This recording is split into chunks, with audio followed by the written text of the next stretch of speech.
আমরা জানি হযরত সুলাইমান আলাইহিস সালাতু ওয়াস সালামকে আল্লাহ তাআলা বিশাল রাজত্ব দান করেছিলেন। বাতাসকে আল্লাহ তাআলা তার অনুগত করে দিয়েছিলেন।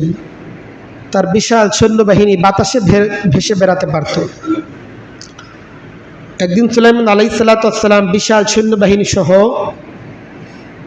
বাতাসে ভর করে কোথাও যাচ্ছেন। পথিমধ্যে একটা বন এলাকা অতিক্রম করতেছেন। নিচ থেকে কাঠ হরিয়ে কাঠ কাটে, কাঠ সংগ্রহ করে বাজারে নিয়ে বিক্রি করে। সুলাইমান আলাইহিস সালাতু ওয়াস সালামের বিশাল সৈন্যবাহিনী দেখে সে বলল, সুবহানাল্লাহ, দাউদের ছেলে সুলাইমানকে আল্লাহ তাআলা কত বড় রাজত্ব দান করছে। বাতাস সুলাইমান আলাইহিস সালাতু ওয়াস সালামের কান পর্যন্ত এই কাঠুরের আওয়াজকে পৌঁছে দিল। সুলাইমান আলাইহিস সালাতু ওয়াস সালাম নির্দেশ করলেন যে আমার সৈন্যবাহিনীকে নিচে নামিয়ে দাও। নামিয়ে দেওয়ার পর তিনি বললেন যে ওই যে কাঠুরে বাগানে আছে একজন, ওরে নিয়ে আসো। সুলাইমান আলাইহিস সালাতু ওয়াস সালামের সৈন্যদল কাঠুরেকে ধরে আনলো। বেচারা তো ভয়ে অস্থির হয়ে আছে। সারা দুনিয়ার বাদশা, সমস্ত মানুষ এবং জিন জাতি তার অনুগত, না জানি কোনো বেয়াদবি হয়ে গেল। সুলাইমান আলাইহিস সালাতু ওয়াস সালাম তাকে জিজ্ঞেস করলেন যে তুমি আমার ব্যাপারে কি মন্তব্য করছো?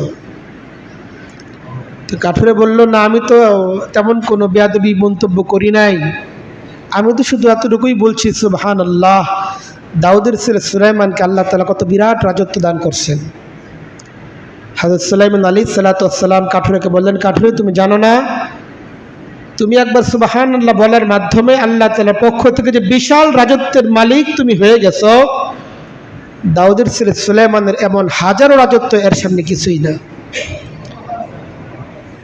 একবার সুবহানাল্লাহ বলার দ্বারা এত বিশাল রাজত্ব আমাদের জন্য প্রতিনিয়ত বরাদ্দ হচ্ছে। যতবার সুবহানাল্লাহ বলবো তত রাজত্ব বরাদ্দ হচ্ছে, তত বৃক্ষরোপণ হচ্ছে আল্লাহ তাআলার পক্ষ থেকে যদি আমরা সুবহানাল্লাহ বলি। অথচ এটার জন্য আমাদের খুব বেশি কষ্ট করতে হইতেছে না।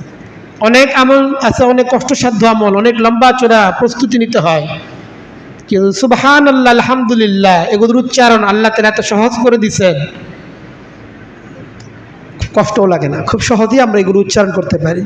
চলতে ফিরতে উঠতে বসতে সবসময় এগুলো উচ্চারণযোগ্য, পড়া যায়। এরপর আমরা যদি না পড়ি, এত দুঃখজনক আর কি হইতে পারে। আর বর্তমানের যা কিছু কষ্ট আছে, বর্তমানে যা কিছু প্রাপ্তি অর্জন, এটার জন্য আল্লাহর প্রশংসা করা চাই, আলহামদুলিল্লাহ।